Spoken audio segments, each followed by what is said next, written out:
Assalamualaikum warahmatullahi wabarakatuh.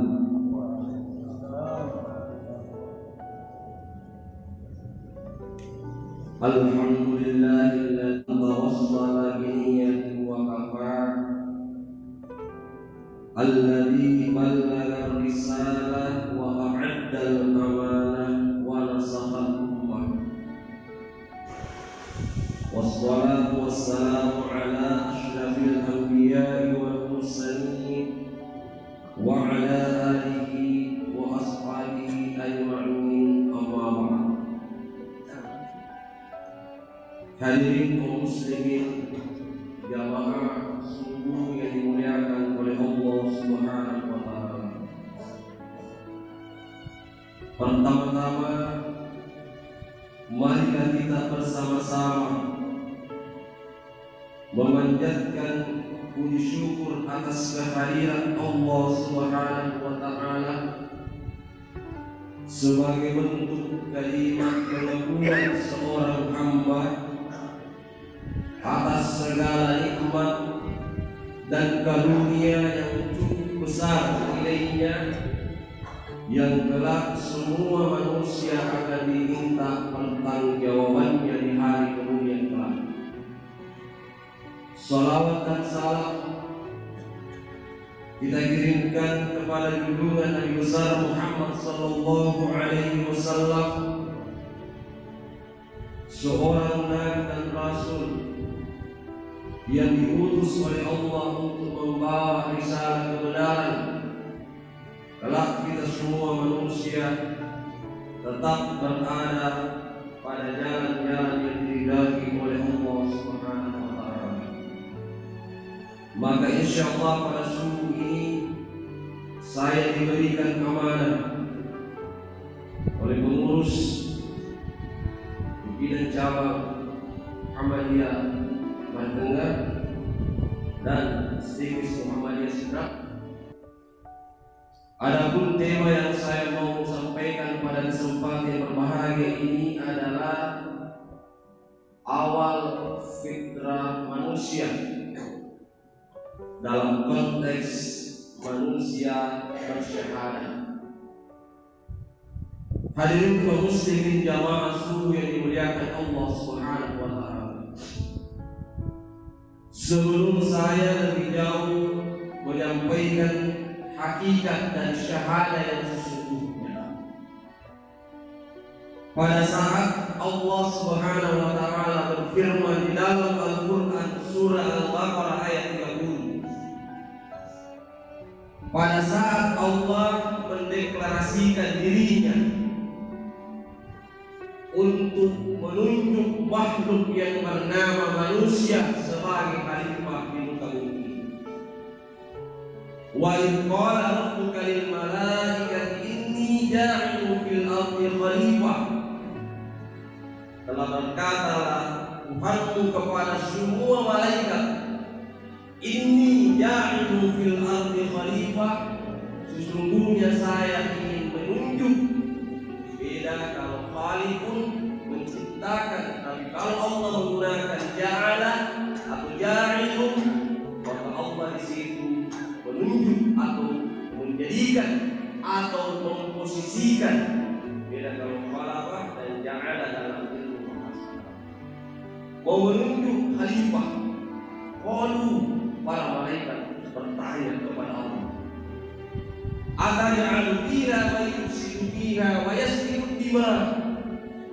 Malaikat bertanya, bukankah makhluk yang bernama manusia nantinya ya Allah suka mengucurkan darah terhadap sesamanya, wa yasfiku dima, dan suka menebarkan malapetaka. Ini kekhawatiran malaikat kepada Allah sebelum hadirnya manusia sebagai khalifah. Lalu kemudian Allah menutup jawabannya sangat sederhana, inni a'lamu ma la ta'lamun, sesungguhnya saya lebih memahami, lebih tahu apa yang kalian tidak ketahui. Siti Tandra al-Birna Tawil dibanding dengan makhluk-makhluk yang lain. Lalu kemudian kalau kita kaitkan dengan kondisi sekarang, sebelum saya lanjut lagi ini, si topo-topo ini Pak musibah di kampung tak kemarin banjir kota Makassar ini Ponto Takalar Marus Pangkep baru termasuk kampung baru ada yang sampai di dadanya, bahkan ada sampai atap rumahnya bergelam. Kenapa?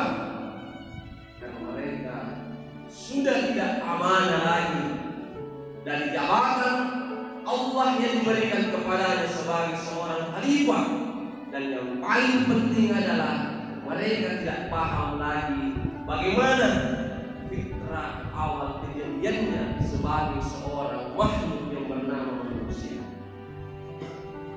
Coba kita buka Al-Ankam ayat 13. Ini peringatannya Allah, Pak.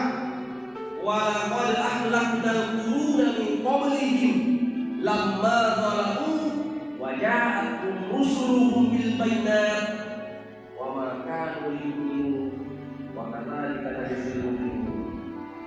Menassadan pengalaman. Dan sesungguhnya kami telah membinasakan kaum-kaum sebelum kalian. Allah telah hancurkan umat-umat terdahulu sebelum hadirnya umat Nabi Muhammad. Lamma zalamu, karena berbuat kezaliman. Dan kezaliman yang paling luar biasa adalah inna syirka la dzulmun 'adzim. Sesungguhnya syirik, mempangadiye, menyembah atau meyakini ada kekuatan yang lebih dahsyat daripada kekuatan Allah, dan zulmun 'adzim, dan itulah kezaliman yang luar biasa. Saya pernah Pak diskusi dengan teman-teman di Bandung, itu teman-teman berdiri sudah puluhan tahun berlalu dan praktek prostitusi sudah nyata di wilayah tersebut. Ini bukan opini atau hoax, tapi fakta. Yang lebih menarik adalah teman-teman yang pernah melakukan penelitian. Teman-teman, ternyata kezaliman yang luar biasa pada saat ada seorang pemuda dari Makassar, Singa, perbatasan Palu. Pada saat dia musibah dipanggil, ternyata pemuda ini dia hanya ingin periksa balik motornya, apapun itu, dan malam kemudian dilempar keras dasar pelanggar pertama kemanusiaan. Selain dilempar keras, mulai dikatakan dasar pelanggan pertama yang membawa kesialan. Bukankah ini adalah praktek syirik? Bukankah ini praktek kezaliman yang bisa mengundang peringatan Allah, bahkan azabnya Allah? Salah satunya di surah Al-Ankam ayat 13, wa kadzalika najzil mujrimin, dan kemudian kami balas mereka dengan balasan yang amat. Apakah kita ini Sulawesi Selatan menunggu semua kota-kota di Indonesia hancur baru kita nyata sadar dan mengingat kepada Allah?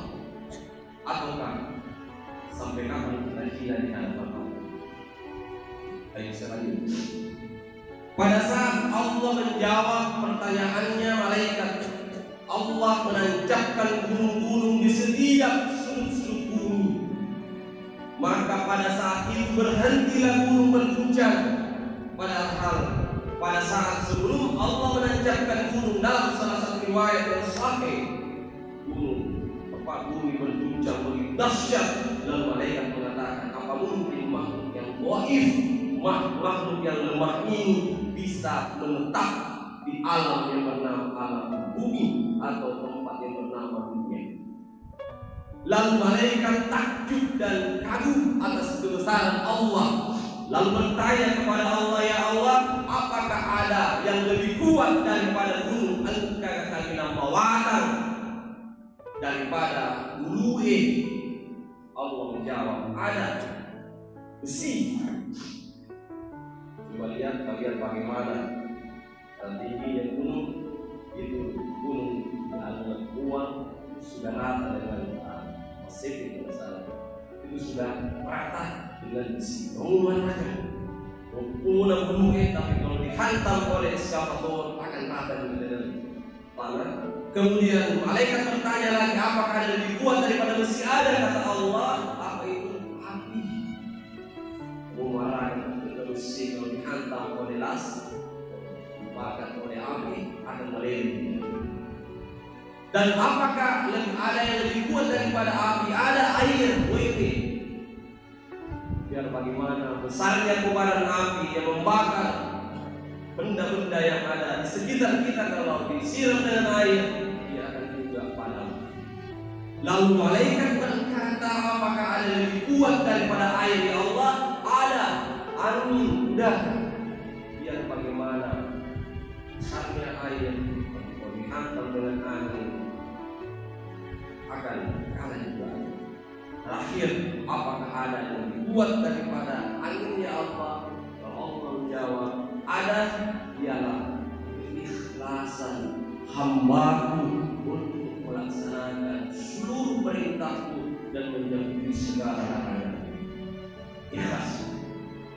Tapi ternyata ikhlas ini terbagi dua. Ada mukhlisina lahuddin, ada mukhlasun. Apa bedanya mukhlisin dan mukhlasun? Dan yang mana lebih tinggi, dan apakah kita jamaah dan saya sebagai pembawa kajian pada suruh ini masuk pada kontes mukhlisin atau sudah sampai pada level yang kedua tertinggi adalah mukhlasun? Mari kita lihat sama-sama redaksi perbedaannya.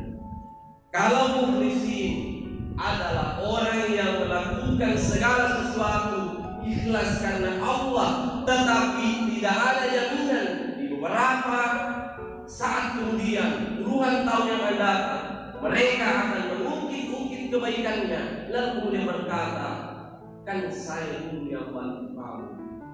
Andai kata bukan karena saya dan kita deceng, maka seluruh amalan-amalannya runtuh seketika itu. Inilah yang disebut oleh Nabi, innal muflisa min ummati, sesungguhnya orang-orang yang bangkrut adalah orang yang amalannya habis pada saat diperhadapkan di hadapan Allah Subhanahu wa taala. Tapi kalau mukhlasun adalah hamba yang dimana Allah ketika ditanya oleh iblis, ya Allah, saya ingin menggoda hamba-Mu dari jalan yang benar, maka Allah mengatakan, illa billahi rasul, kau bisa goda kecuali hamba yang memiliki rasa ikhlas kepada Allah Subhanahu wa taala. Hadirin kaum muslimin jamaah syukur rahimahullah. Baik, yang terakhir yang kedua adalah apa itu? Apakah yang dimaksud dengan fitrah? Kalau akhir Ramadan, bahkan setelah Idul Fitri, orang menyebut selamat Idul Fitri, selamat kembali pada fitrah. Tapi ujungnya, mengapa sebagian kaum muslimin banyak yang dicap oleh Allah sungguhnya mereka belum fitrah, walaupun mereka sudah menjalani selama sebulan Ramadan. Fitrah, sebagian ulama yang memahami definisinya adalah kembali kepada suci dengan salah satu hadis Nabi, kullu mauludin yuladu 'alal fitrah fa abawahu ayu mawlidanihi ayu nasranihi aw ayu mahsanihi. Setiap manusia lahir dalam keadaan fitrah suci, maka kedua orang tuanya lah, lingkungannya lah, atau pendidikannya lah yang menjadikan dia Yahudi, Nasrani dan Majusi.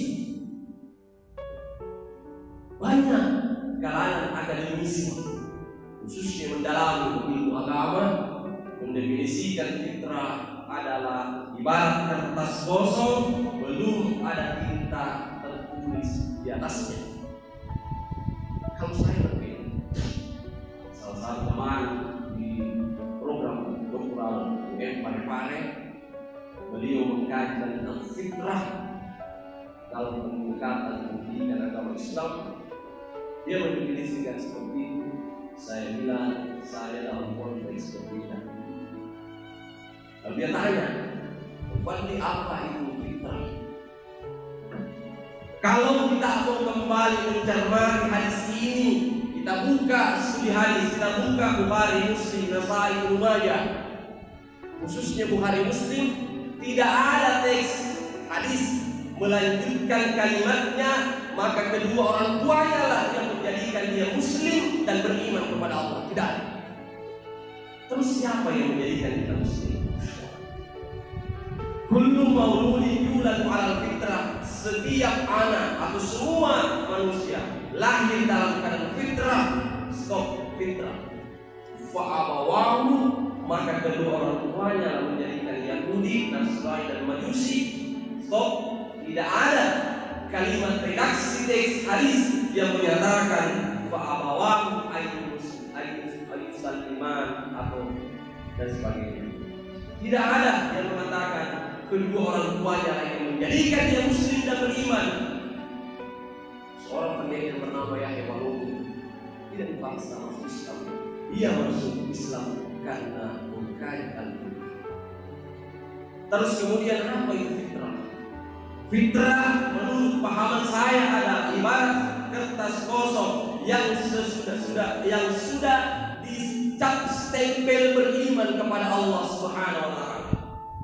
Jadi semua manusia sudah distempel dengan stempel beriman kepada Allah Subhanahu wa taala, di mana pada saat ada MOU-nya Allah dengan hamba, ada perjanjian kesepakatan pada diri manusia pada saat di dalam kandungan ibunya. Alastu bi rabbikum qalu bala syahidna. Allah mengatakan, apakah aku ini adalah Tuhanmu? Qalu bala syahidna. Semua manusia berkata, syahidna, kami sungguhnya telah menyaksikan atau sudah bersyahadat.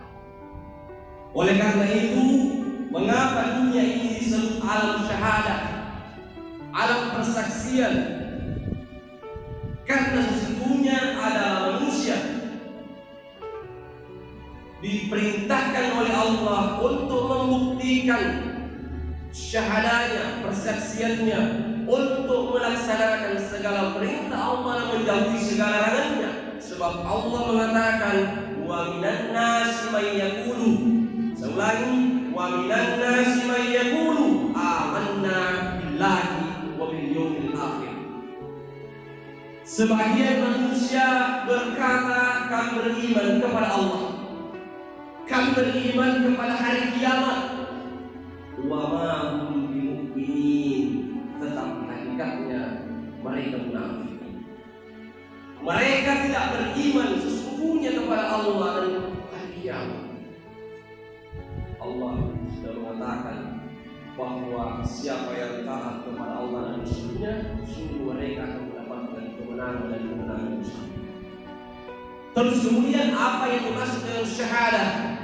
Ada mahasiswa saya di Parepare mengatakan bahwa syahadah adalah cukup mengucapkan asyhadu an la ilaha illallah wa asyhadu anna muhammadar rasulullah. Tidak sesederhana itu makna dan syahadat yang sesungguhnya. Dalam Al-Quran ada 4 kata yang berbeda. Ada 4 kata yang berbeda, sesungguhnya memiliki arti yang sama, sama-sama bersaksi atau melihat atau menyaksikan. Yang pertama, dalam Al-Quran kadang-kala Allah menggunakan ra'a. Yang kedua, Allah menggunakan nadara. Yang ketiga, Allah menggunakan basara. Dan yang keempat, Allah menggunakan syahidah. Terus apa perbedaan keempat kata ini untuk membuktikan sejauh mana kualitas tingkat level syahadat kita selama ini? Ada guru saya begini, bahwa di dalam surah Al-Hijrah ayat 7, sudahkah Anda emosi atau marah ketika melihat kemunafikan, kefasikan dan kemaksiatan? wa qarraha ilaykumul kufra wal fusuqa wal isyan ulaika humur rasyidun. Sudahkah kita merasa marah, sudahkah kita merasa emosi, sudahkah kita mau meneriakkan dakwah ketika menyaksikan kekafiran terjadi di muka bumi ini, kufra wal fusuqa, dan kefasikan yang dilakukan oleh umat muslimin, wal isyan, dan kemaksiatan yang dilakukan oleh kaum muslimin wal muslimat. Kalau sudah mulai kaum rasyidun, antum atau anda sudah masuk dalam golongan orang-orang yang mendapatkan hidayah. Ada kata ra'a.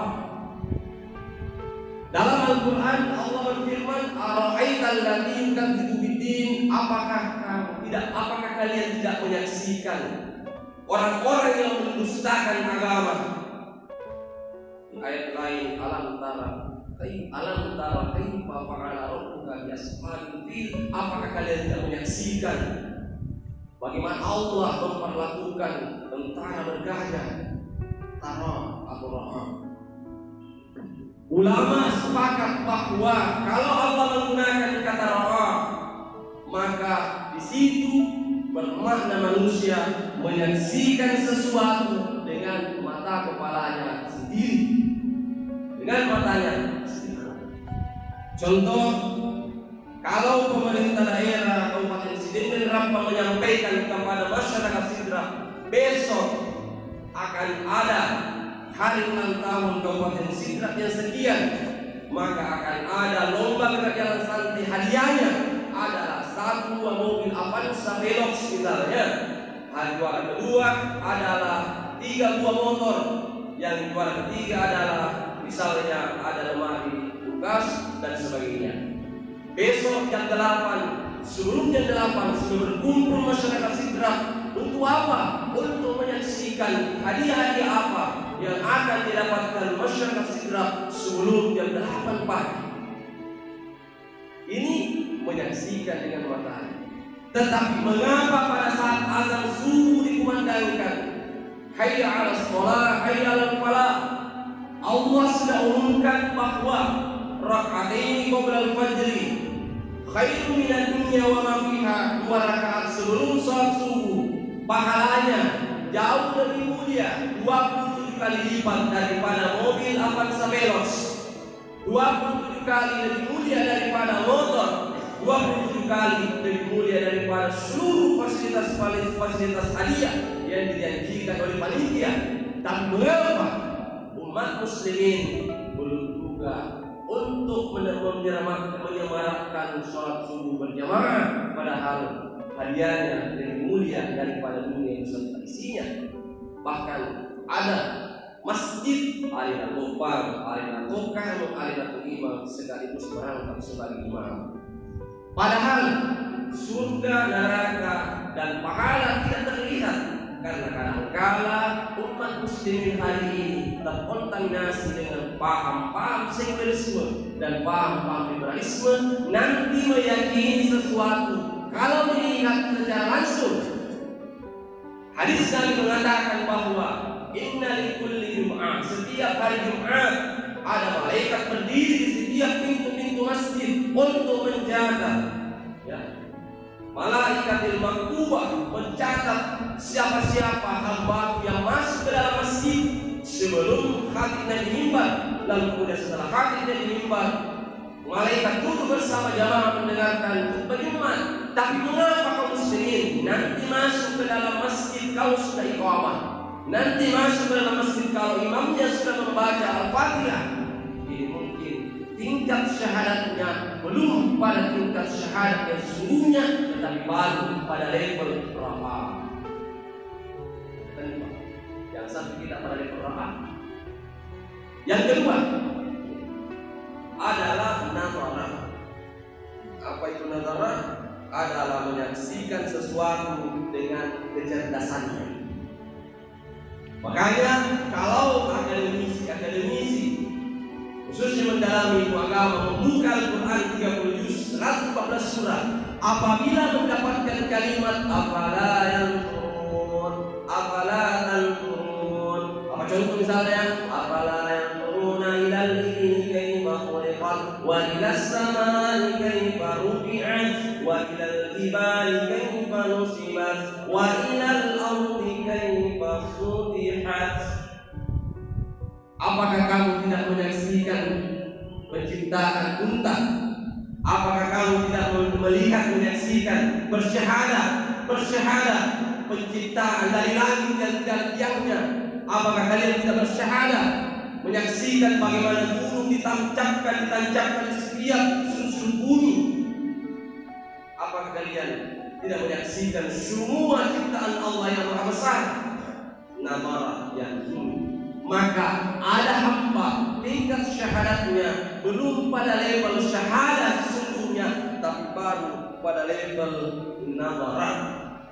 Contoh, waktu ya, salah seorang dosen pernah mengkaji bahwa di Thailand sana ada seorang profesor yang bernama Profesor Tajat Hasan, salah seorang dekan Fakultas Farmasi.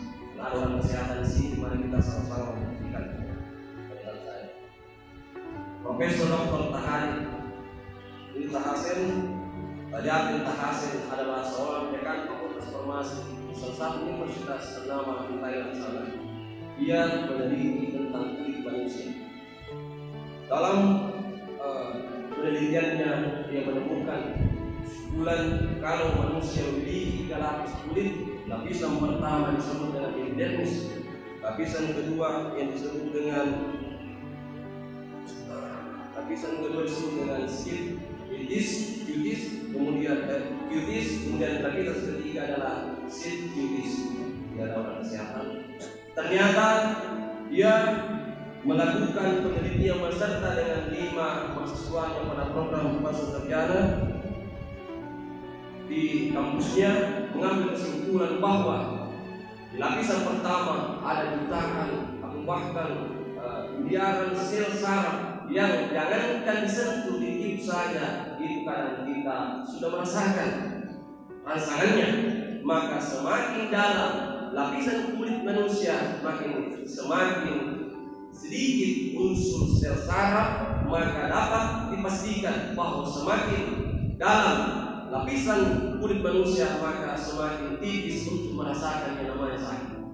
Itu kesimpulan dari penelitian Profesor Tajat Hasan, seorang lulusan Thailand sana. Kebetulan pada saat dia makan di warung dan di depan warung ada masjid, dia mendengarkan lantunan ayat suci Al-Quran dalam terjemahannya dengan bahasa Thailand. Tiba pada saat ayat yang dibaca, ada catatan saya, innal ladzina kafaru sawfa nuslihim nara hatta najadat juluduhum baddalnahum juludan ghairaha liyadhuqul adzab. Saya ulangi, di dalam Al-Quran Allah berfirman, innal ladzina kafaru sawfa nuslihim, sesungguhnya orang-orang kafir telah mendustakan ayat-ayat Allah. Nara nuslihim nara, kemudian mereka akan disiksa. Hatta najadat juluduhum baddalnahum, dan semua kulitnya akan hangus terbakar. Juluduhum baddalnahum juludan ghairaha, dan kemudian diganti dengan kulit yang baru. Liyadhuqul adzab, maka mereka akan tetap merasakan panasnya api neraka. Sebelumnya Profesor Dr. Tajat Hasan ini adalah beragama Buddha.